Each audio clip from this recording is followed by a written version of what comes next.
ஏம்மா, வீட்ல யாரும்மா இருக்கா? கேக்குதா இல்லையா? கொஞ்சம் வெளியில வாங்கம்மா. என்கிட்ட கடன் வாங்கிட்டு வந்தீங்களே ஒரு 5 மாசத்துக்கு முன்னாடி. இன்னும் வட்டியும் காணோம், அசலையும் காணோம். எப்பதான் குடுப்பீங்க? என்ன சொல்லி அழுதீங்க? என் லோனு கட்டணும், வட்டி கட்டணும், தயவு செய்து கொடுங்க ஐயா, நான் உடனே கொடுத்துறேன் ஐயான்னு சொல்லிட்டு மாசம் 5 முடிஞ்சு இன்னும் ஆளை காணோம்.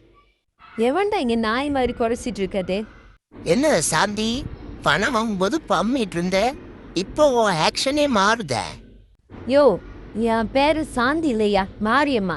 சாந்தி பக்கத்து வீட்டுல இருக்க, அங்க போய் பாரு.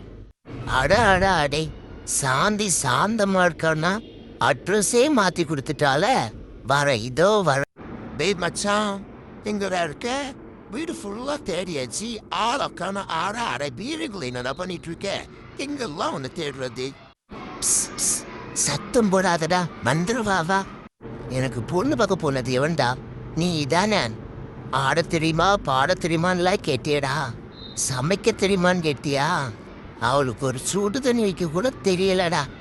அதை என்கிட்ட சொல்லியிருந்தா நான் அது சமையல் கத்திருப்பேன்ல.